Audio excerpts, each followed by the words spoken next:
Hey, and welcome to Matt and Jess TV. I am Matt Rose. And I'm Jessica Bun Bun. Welcome to our new edition of Big Brother 28 live feed spoilers. Yep. If you guys caught our update yesterday, then you know we had an all-timer on the feeds yesterday. We had fights, we had fake fights, delusions of grandeur, like so much chaos was happening. It was so fun. I mean, for a season that really started off with a steamroll Yeah. and a little bit of messy feeds. I mean, it's all kicked off now. I think a lot of us were waiting for this big alliance to just crumble in on itself. That has happened, and all the goodness is coming out now. Yeah, and like in the aftermath of this, we're in a spot where it feels like we have roughly 3 or 4 groups of people who are now a part of the game, but we also have the power of veto. Yes. The aftermath of that, and I think what is going to spark, I think, some pretty interesting conversations, in particular about Kamu over the course of the next 24 hours. Yeah, I mean, Kamu has the veto, so where is that going to go? Especially with Haley and Chuck specifically being on the block. I mean, there's been a lot of waffling back and forth with the two of them on like, oh, we're out on Kamu. Okay, we're back with Kamu. Oh, I don't know about Kamu. It's been really interesting how that red corner just got completely pulled apart. Yeah, and it's also very interesting the kind of lack of self-reflection and accountability on the parts of Haley and Chuck here, where, yeah, they realized, okay, you know what?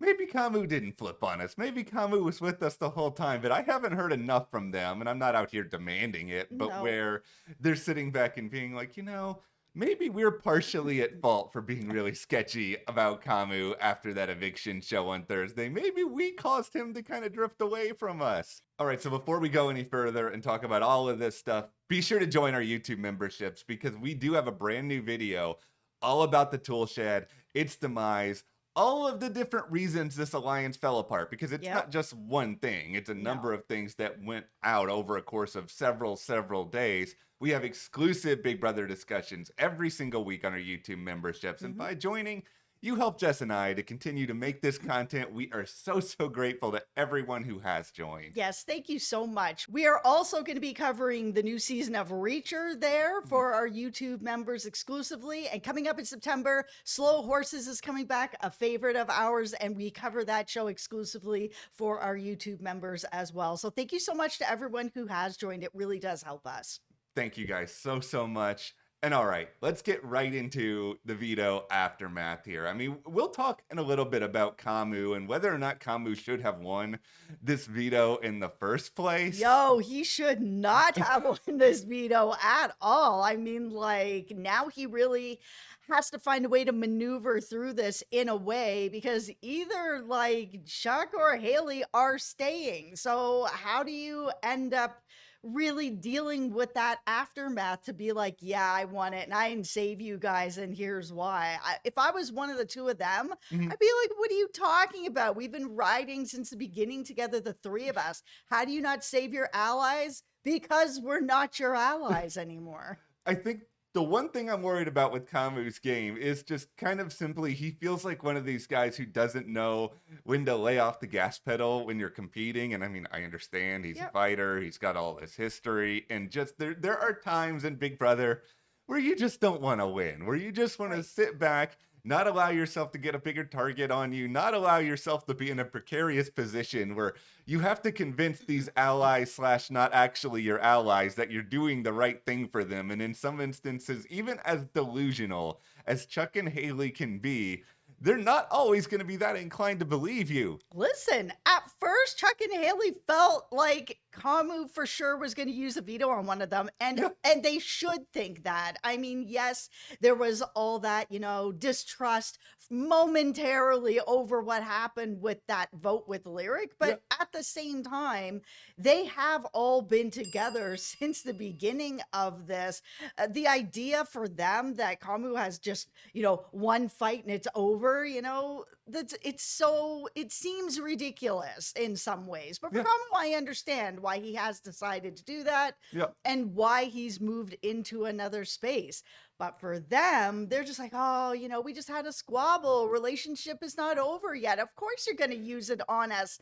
We've been riding together, right?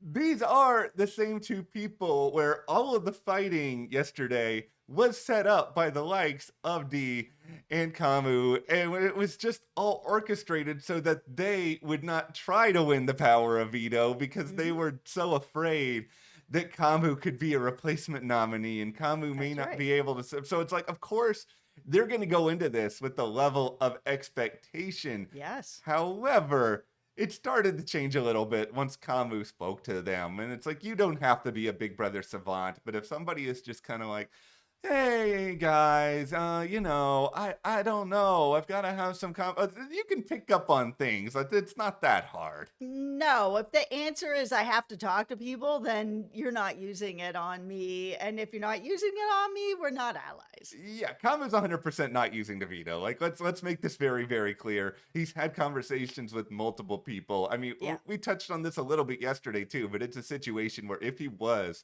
to jump back in the metaphorical pool here Hmm. with Haley and Chuck after all of the theatrics yesterday, I don't think anybody in this house would ever trust him again. He's kind of cast his lot, No. and like for now, he's a little bit stuck with it. He is stuck with it, but I mean, working with Chuck, who hasn't done a lot in this game and doesn't seem to really want to be there. Haley's also kind of said, I don't really care. Like, I got a great life if Yeah. I'm here, not here, whatever.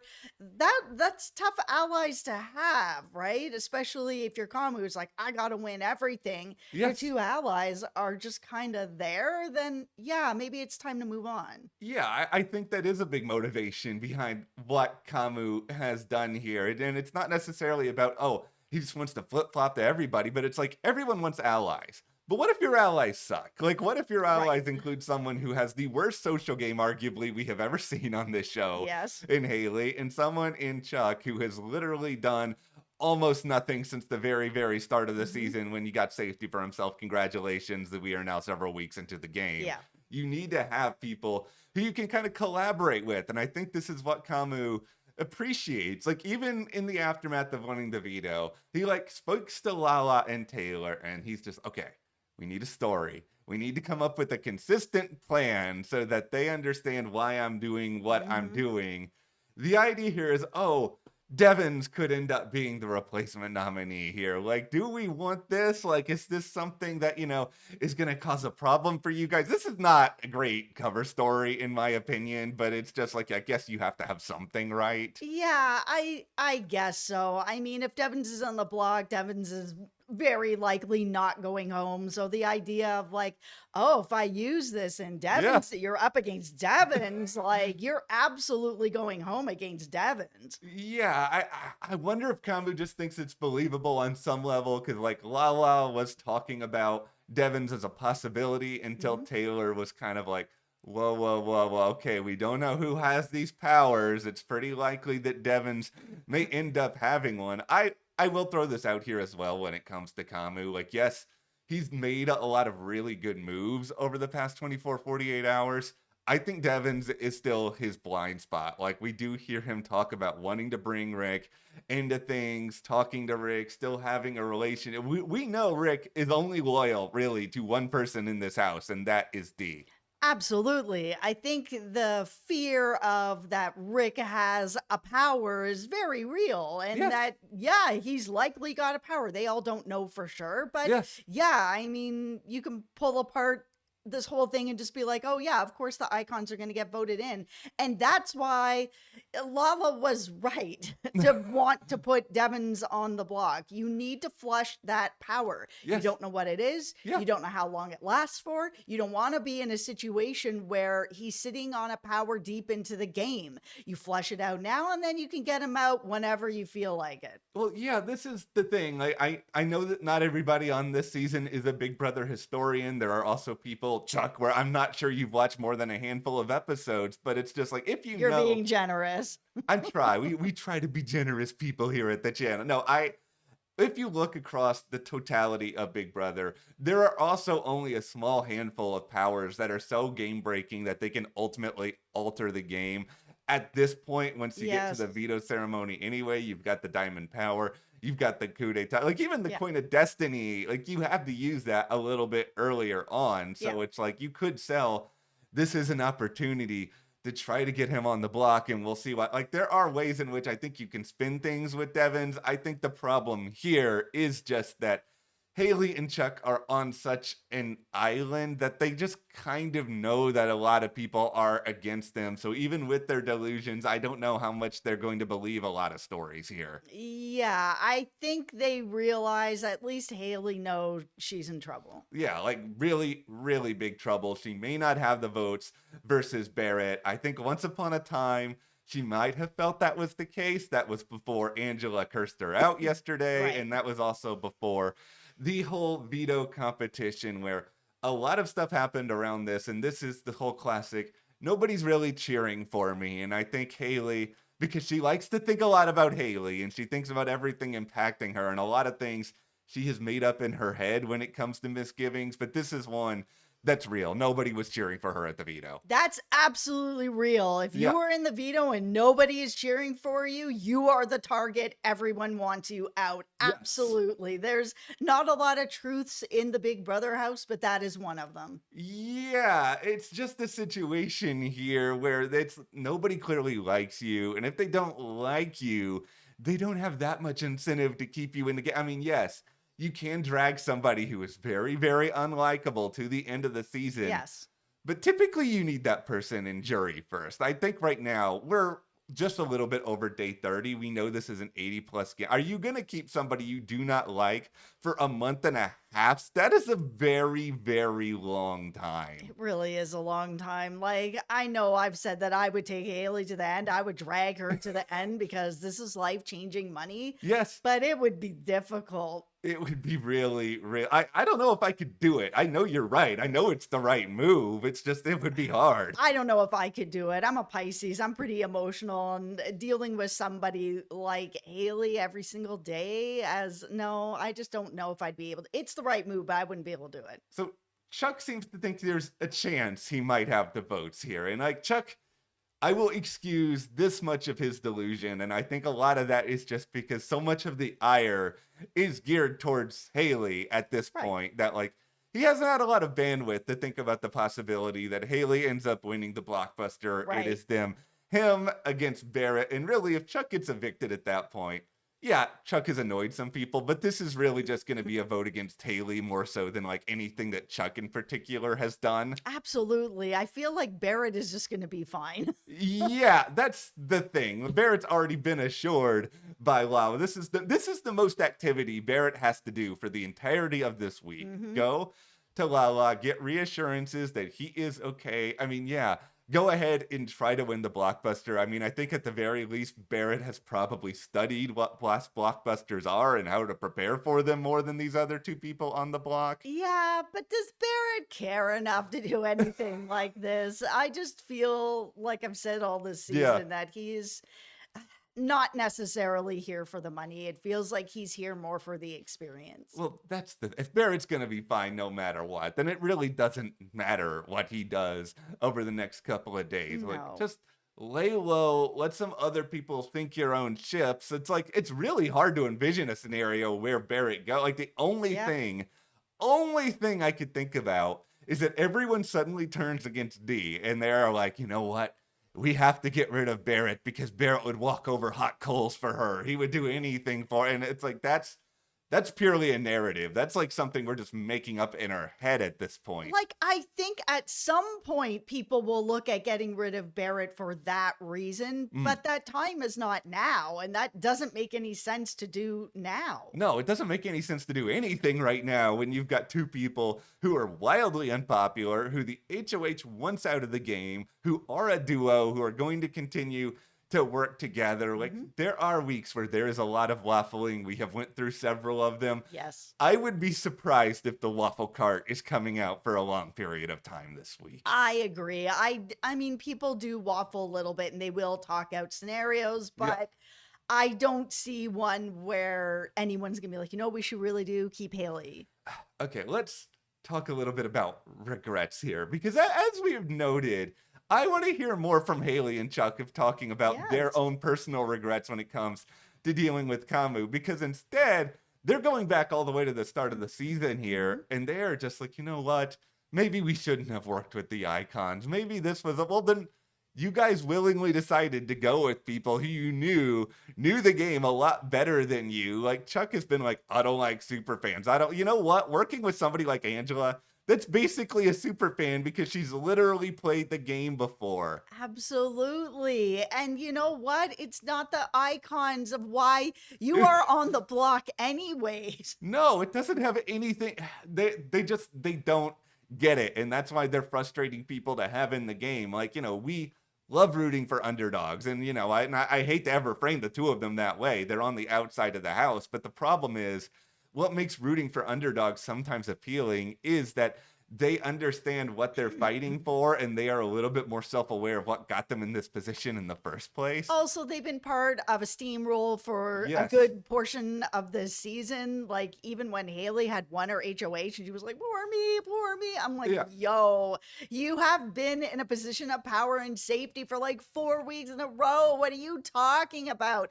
They've never been underdogs. And in this position, they're not underdogs. This is called consequences. Yes, they have just said things personally about other people that are just outside of the game that have landed them in this position as well. But okay, well, speaking further about regrets, does Angela have any when it comes to cursing out Haley for the whole theatrics where she was basically set up? It's not like she went into like the theater rehearsal room here with Dee and Kamu Right. and was like, I'm gonna go and do this. It's like they kind of willingly knew that if they put Angela in a position like this, something could happen, and they were right. Absolutely. I mean, with Angela, she does feel guilt. Yeah, she has sort of made amends with Chuck to a certain extent. Like they're good. Kamu has told her that she should go and make up with Haley. Like I'm sure they're going to have a conversation. Haley, for some reason, still thinks there is a chance that Angela is going to give her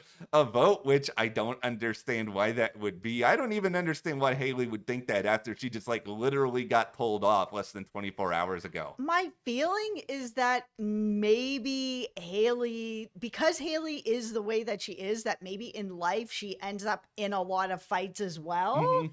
And with that, she's able to like work through those fights. It's not just a one and done. You have a fight and now your Yeah. friendship is over because that's not typical if you have like you've built a relationship with someone. It's Mhm. more typical that you will have a fight with somebody, you'll be mad about it, and then Yeah. you guys will work through it and then you'll move on. And I feel like, this is just my tinfoil hat that she Yeah. has probably had fights with people in her life and that's how it's worked out. So because, this is Big Brother, but they have built this relationship, she's probably like, okay, I've slept on it and maybe I feel a bit better. So maybe she feels a bit better. Yeah, I do think that they will have conversations that they will be quote unquote okay. Not okay enough, obviously, for Haley to be safe, but probably No. to make things a little less tense moving forward. Okay, well, let's frame this now over to Kamu because like this is the thing with him at this point. I think he is riding very high right now, and understandably so.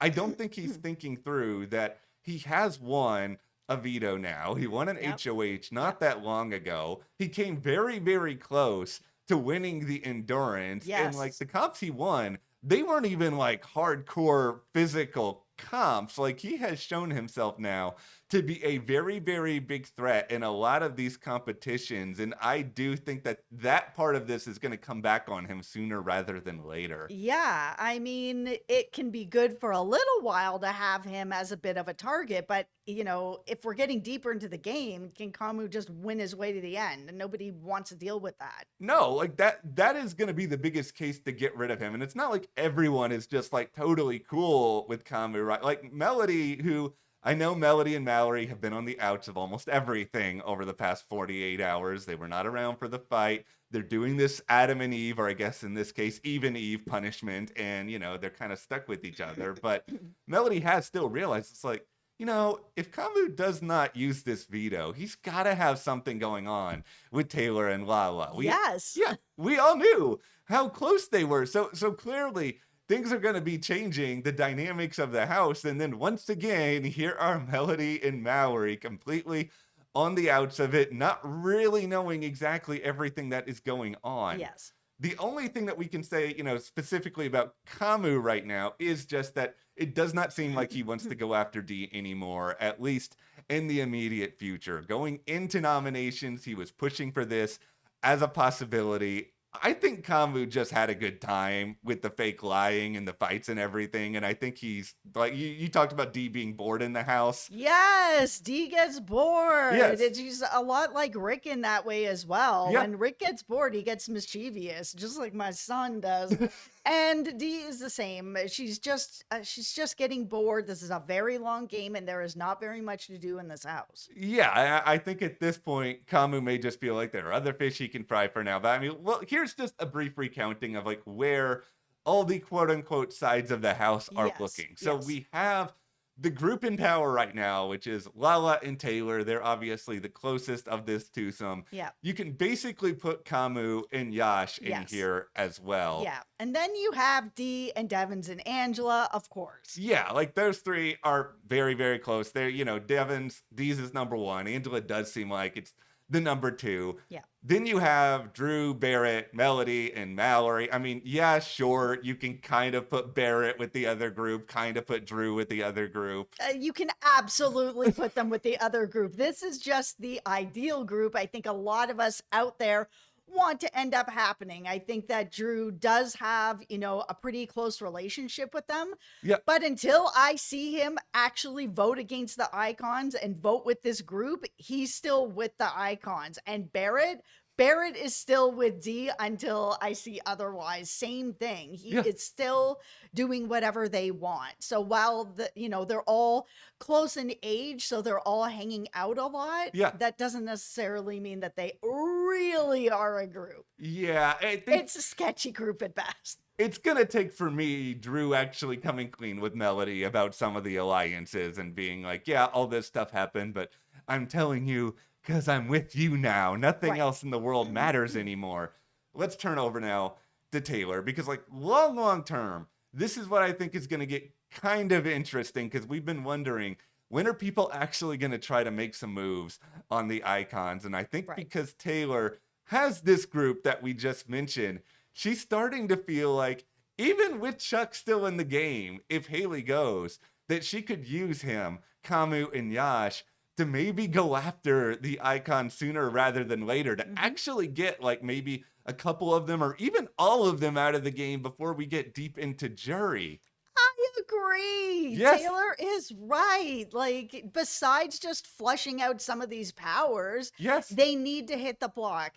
I get it. You don't want to rock the boat as soon as you're in the house. Yes. We are getting deeper into the game. This is not the beginning of the game anymore. No, it's not. And like, this is 100% the perfect time for Taylor to be thinking about this, because what Taylor does not know is that Angela has been very suspicious of Taylor for a couple of weeks now. She recognizes how smart she is, and Yep. like D is the same way. Like, they both know that Taylor is really, really observant. And I know a lot of people won't make anything out of Taylor winning that veto with the poison drink, but it's like that shows that she's really good at reading people's faces and understanding when they're telling the truth, when they're lying. I think all of this for Taylor is great when it comes to her thinking about it, but there are like two pretty distinct problems here.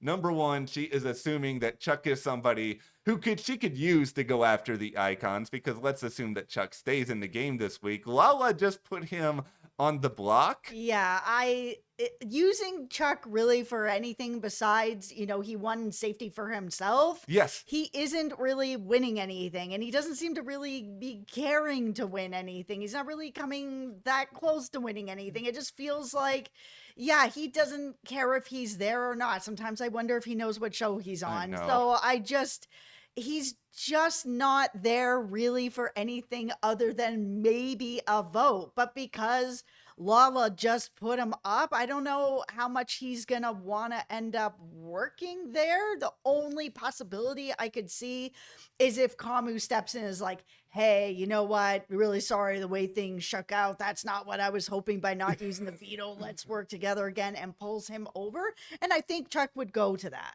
That is pretty possible, especially because it's like, where else is Chuck going to go? He wants Right. to go to the people he has some element of history in that includes Kamu, and Kamu can always frame it as we just needed to get Haley out. You know, you needed to be up there in order for this to work. Right. Like, there are always ways that you could spin it. The other problem Taylor has is just Devens having a power, and she Right. knows Right. he probably has a power, Right. but it's just like she doesn't know what power specifically this is, how it can be used, all of these different sort of issues. And she also can't, she just is incapable of understanding also that if D ends up on the block after the veto ceremony, that Devens would use it for her. So it's Right. not even just the situation of, oh, I can keep Devens off the block for now. Right.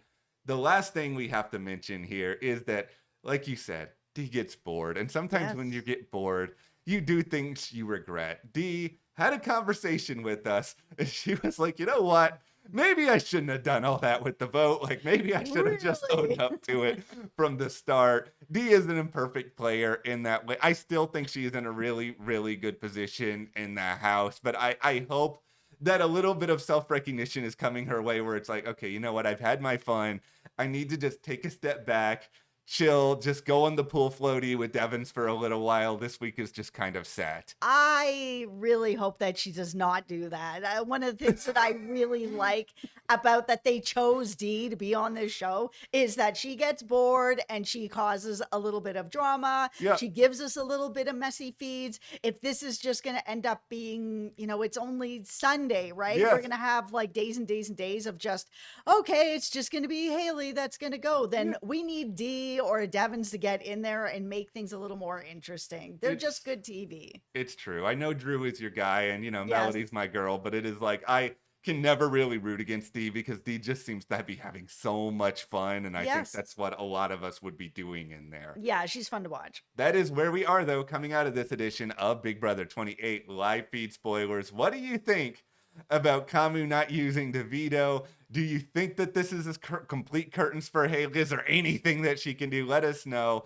and join our YouTube memberships for our latest discussion all about the downfall of the tool Yes. shed. Thank you so much. We will see you here next time.